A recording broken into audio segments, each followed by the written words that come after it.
Bismillahirrahmanirrahim. Assalamualaikum warahmatullahi wabarakatuh. Innal hamdalillah nahmaduhu wa nasta'inuhu wa nastahdih wa na'udzu bihi min shururi anfusina wa min sayyiati a'malina. May yahdihillahu fala mudilla lahu wa may yudlilhu falan tajida lahu waliyyan mursyida. Asyhadu an la ilaha illallah wahdahu la syarika lah wa asyhadu anna sayyidana wa habibana Muhammad sallallahu alaihi wasallam huwa alladhi addal amanata wa ballaghar risalah wa nasahal ummata wa jahada fillahi haqqa jihadih. Allahumma salli wa sallim ala hadzal nabiyil karim wa ala alihi wa ashabihi ajma'in wa man tabi'ahum bi ihsanin ila yaumiddin. Puji dan syukur mari sama-sama kita haturkan kehadiran Allah Subhanahu wa taala yang senantiasa melimpahkan rahmat dan karunia-Nya kepada kita semua. Selanjutnya salawat dan salam kita haturkan kepada junjungan kita yakni Nabi Muhammad sallallahu alaihi wasallam. Melanjutkan perkuliahan kita pada mata kuliah Ushulul Fiqh, sampailah kita pada materi yang ke-11 yaitu Kaifiyah dilalatul lafzi 'alal ma'na. Bagaimana penunjukan lafaz terhadap makna. Maka sebelum kita memulai perkuliahan ini, kita berdoa kepada Allah Subhanahu wa taala, Rabbana zidna ilma warzuqna fahma wa alhiqna bis salihin. Sebagaimana yang telah kita jelaskan sebelumnya bahwasanya kita pada rukun usul fikih yang ketiga yaitu tentang turuqul istinbat, dan sampailah kita pada poin terakhir dari turuqul istinbat ini yaitu kaifiyatu dilalatil lafzi 'alal ma'na. Bagaimana penunjukan lafaz terhadap makna.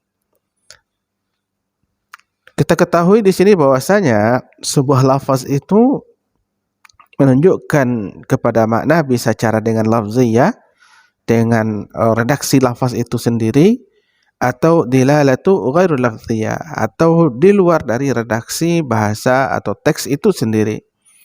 Nah, jadi kalau dilalah lafziyah kita bisa memahami secara langsung dari apa yang tertulis, yang tertera ataupun yang diucapkan, sedangkan dilalah ghairu lafziyah itu kita memahami yang lain yang berbeda di luar dari yang dituliskan atau yang diucapkan atau yang tertera. Dilalah lafziyah. Pada dilalah lafziyah ini ya, kaifiyah dilalatul lafzi 'alal ma'na ya. Ada 4 pembahasan. Yang pertama itu adalah ibaratun nas, yang kedua isyaratun nas, yang ketiga adalah dilalatun nas, yang keempat itu adalah iqtida'un nas. Ibaratun nas, pengertiannya adalah wahyal ma'nal mafhum minal lafzi sawa'un akana nassan au zahiran. Artinya adalah makna yang dapat dipahami dari apa yang disebut dalam lafaz, baik dalam bentuk nas ataupun zahir. Artinya, ketika sebuah lafaz itu diucapkan atau tertulis ataupun tertera, maka dapat dipahami secara langsung apa yang dimaksud oleh nas itu sendiri atau teks itu sendiri. Nah, contohnya seperti ini. Wa halallahu al-bai'a wa harrama ar-riba. Fahadhihi al-ibaratu fil ayah tadullu dilalatan zahiratan ala ma'nayain. Ahaduhuma tafriqu baina al-bai'i war-riba, wa thani anna al-hukma al-bai'i al-ibahah wa hukma ar-riba tahrim. Nah, ketika Allah mengatakan dalam Al-Qur'an dihalalkan jual beli dan diharamkan riba, maka dari ibarah lafaz ini ya, di ibarah teks ini dapat dipahami 2 makna. Yang pertama itu pembedaan antara jual beli dengan riba, artinya tidak sama antara jual beli dengan riba. Yang kedua itu adalah hukum jual beli itu adalah boleh, sedangkan riba itu hukumnya haram. Sedangkan yang kedua itu adalah isyaratun nas. Pengertiannya adalah ma yadullu al-lafdhu bi ghairi ibaratin aw dilalatul lafdhi ala ma lam yaqsud bihi aslan. Artinya adalah apa yang ditunjuk atau yang dimaksudkan oleh lafaz itu tidak melalui ibarahnya, ya. Atau bisa juga diartikan dengan lafaz yang dilalahnya terhadap sesuatu tidak dimaksud untuk itu menurut asalnya. Jadi lafaz itu diucapkan ataupun dituliskan ataupun tertera tidak untuk maksud yang diinginkan tersebut. Artinya ketika dia mengatakan lafaz ini maknanya adalah A, tetapi kemudian tidak mungkin tertutup kemungkinan, ya, kalau seandainya maksud dari lafaz itu juga ada B, ada C, ada D. Nah, jadi seperti itu. Jadi walaupun kemudian peruntukannya adalah A. Contohnya seperti ini. Allah katakan dalam Al-Quran, wa 'alal mauludi lahu rizquhunna wa kiswatuhunna bil ma'ruf. Kewajiban ayah itu memberi nafkah dan pakaian secara patut untuk istrinya. Nah, ayat ini sebenarnya menjelaskan bahwasanya kewajiban bagi seorang suami untuk menafkahi istrinya. Tapi dalam Al-Quran dijelaskan bahwasanya dengan lafaz al-mauludi lahu. Nah, bagaimana kita bisa memahami isyaratun nas pada ayat ini? Fal ayatu tadullu bi'ibaratiha ala wujubin nafaqatil walidatil murdi'ati wa kiswatuhunna 'alal abdunal huwa mutabadir minal alfaz. Jadi secara ibarah dapat kita pahami bahwasanya kewajiban bagi ayah untuk memberikan, ya, kewajiban bagi ayah untuk memberikan pakaian dan segala kebutuhan berupa nafkah bagi ibu yang telah melahirkan anak untuknya. Nah, ini adalah ibaratun nas dan ini dapat kita pahami secara langsung. Wal maksud min siyak. Inilah yang dimaksud dengan siyak. Tabda artinya dari redaksi bahasa. Wa min isyaratihi annal ab la yusyarikuhu ahad fil infaqi ala auladihi. Nah, sedangkan isyaratun nas dijelaskan, dipahami bahwasanya kewajiban ayah untuk memberi nafkah bagi anak-anaknya dan kemudian tidak ada yang mencampuri kewajiban tersebut dari pihak lain. Kenapa demikian? Li'annal walad lahu la li ghairihi. Anna nasabal walad ila abihi la yusyarikuhu fihi ahad. Karena anak itu dilahirkan untuknya. Dengan redaksi dalam Al-Quran tadi, al-mauludi lahu, yang dilahirkan untuknya, berarti dipahami bahwasanya nasab anak itu hanya kepada ayahnya dan kemudian tidak berserikat nasab itu dengan yang lain, sehingga kewajiban bagi ayah itu adalah untuk memberi nafkah pada anaknya dan kewajiban itu tidak berserikat dengan yang lain. Nah, ini merupakan isyaratun nas, ya, isyaratun nas. Karena makna ini sebenarnya tidak tertera secara jelas dalam Al-Quran. Karena yang dipahami secara ibaratun nas, kewajiban hanyalah kewajiban ayah untuk memberi nafkah pada istrinya. Tapi kemudian dengan lafaz al-mauludi lahu, hal ini menunjukkan makna yang lain, bahwasanya ayah juga berkewajiban menafkahi anaknya, sehingga kemudian ayah anak nasabnya itu disandarkan kepada ayahnya. Sedangkan yang ketiga itu adalah dilalatun nas. Dilalatul lafzi ala thubuti hukmin ma dzukira lima sakata anhu li fahmil manati bi mujarradi fahmil lughah. Yang disebut dengan ataupun yang dimaksud dengan dilalatun nas, ya, adalah dilalah lafaz yang disebutkan dalam penetapan hukum yang yang tidak disebutkan karena ada hubungannya yang dapat dipahami berdasarkan pemahaman dari segi bahasa. Jadi di sini maksudnya adalah ketika sebuah lafaz itu disebutkan, maka kemudian ada makna lain yang terkandung di balik lafaz tersebut dan itu didiamkan atau tidak disebutkan secara terang dan jelas, dan kemudian hal itu dapat kita pahami secara kebahasaan. Nah, contohnya di sini, fala taqul lahuma uffin wala tanharhuma. Nah, artinya janganlah engkau mengatakan uff, ya. Ya, jangan kita dilarang untuk mengatakan uff kepada orang tua ataupun jangan pula membentaknya. Nah, al-ayatu dallat bil ibarati sharihati ala tahrim at-ta'affuf. Jadi secara ibaratun nas, bahwasanya ayat ini mengharamkan atau melarang mengatakan uf kepada orang tua. Wa illatuhu ma fihi minal adza, karena mengatakan tersebut atau cis tersebut artinya adalah merusak atau menyakiti perasaan orang tua. Wa tadullul ayatu bidilalatin nafsi ala tahrimid darab wasyatam wal habs wa ghairiha li'annahu asyaddu idza'an. Maka ayat ini juga bermaksud ya untuk mengharamkan untuk memukul atau mencaci atau untuk mengurung orang tua. Karena kenapa? Karena yang demikian tentu lebih berat, besar risikonya atau lebih besar dampaknya.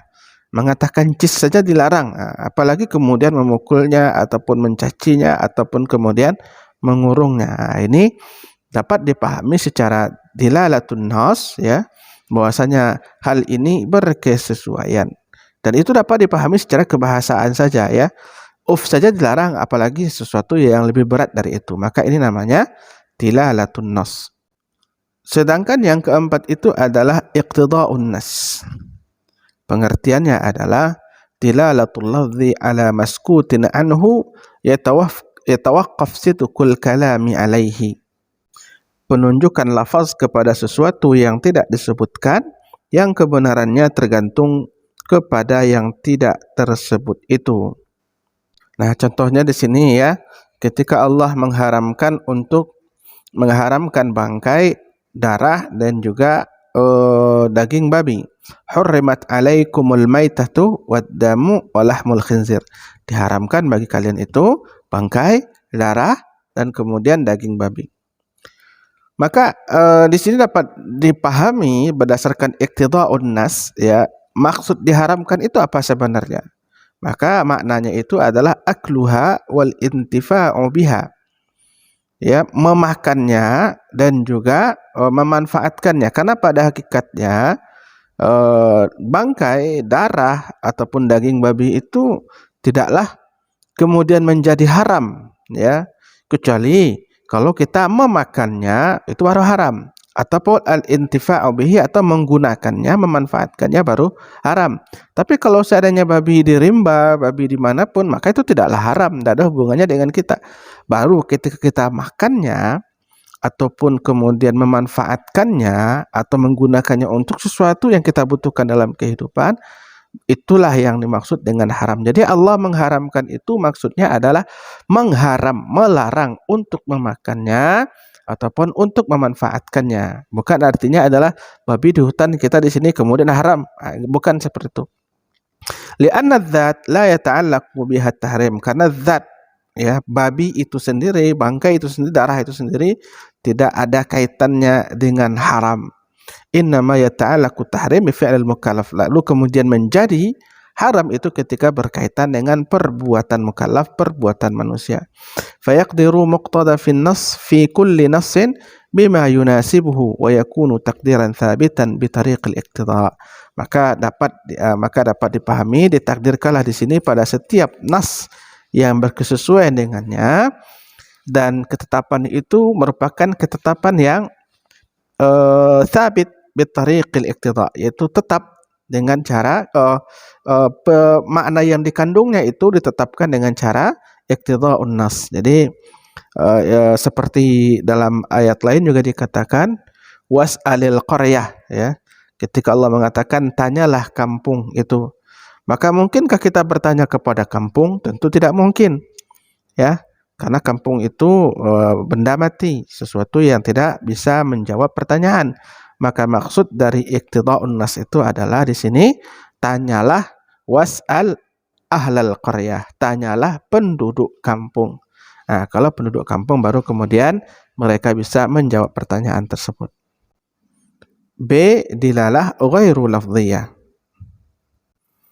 Maksud dari dilalah ghairu lafziyah ini adalah penunjukan makna tetapi kemudian tidak berdasarkan kepada lafaz itu sendiri, tapi apa yang dikandung di balik lafaz itu sendiri. Nah, contohnya seperti ini. Pada dilalah ghairu lafziyah ini ada 4 pembagian juga ya. Yang pertama itu adalah ma yalzimu mantuqan. Apa yang dipahami secara mantuk. Contohnya wa warithahu abawahu fali ummihi thuluth. Maka kewarisan ayahnya sedangkan uminya itu atau ibunya itu mendapatkan sepertiga. Nah, bagaimana dengan bagian ayah? Fa innahu dalla bisukutihi an dzikri nasibul ab li'anna lahul baqi. Tidak perlu lagi disebutkan bagian ayah itu. Kenapa? Karena sisa dari harta itu adalah untuk ayah. Maka ayah mendapatkan otomatis 2/3. 1/3 ibu, walaupun yang disebutkan hanya 1/3 untuk ibu, sisanya 2/3 itu adalah untuk ayah. Lalu kemudian yang kedua, dilalatu halis sakit alladhi wazifatuhul bayan. Ya. Yang kedua, penunjukan dengan diamnya kondisi atau kondisi orang yang diam tersebut yang mana tujuannya adalah sebagai penjelas. Contohnya, kasukutihi, diamnya Rasulullah sallallahu alaihi wasallam inda amrin, ketika beliau menyaksikan perkara, yushahiduhu min qaulin aw fi'lin fa innahu yadullu 'alal jawaz. Jadi ketika Rasulullah SAW diam, ya, tidak melakukan sesuatu atau tidak mengatakan sesuatu, maka yang demikian itu boleh. Maka terkategorilah itu kepada sunnah takririyah, yang mana hal itu tidak adanya penjelasan Rasulullah, tapi dengan diamnya itu sudah menjadi bayan, sudah menjadi penjelas terhadap perkara yang terjadi. Contohnya ketika para sahabat memakan daging dhab, ya, lalu kemudian bertanya kepada Rasulullah SAW, karena Rasulullah tidak memakannya, lalu kemudian Rasulullah diam. Maka hal itu menunjukkan kebolehan untuk memakan daging dhab tersebut. Dan ini termasuk kepada dilalah ghairul lafziyah dalam bentuk yang kedua. Sedangkan yang ketiga, dilalah ghairul lafziyah yang ketiga itu adalah i'tibaruhu li daf'i takrir. Diam itu tujuannya untuk menolak pernyataan atau menolak sesuatu yang tidak ia sukai.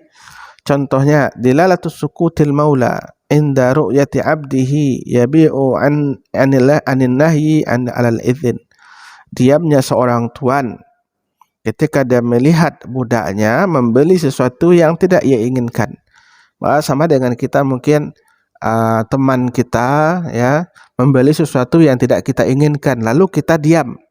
Maka diam itu sebenarnya kita tidak setuju atau berupaya untuk menolak bahwasanya hal itu tidak boleh atau tidak kita inginkan. Maka inilah bentuk yang ketiga.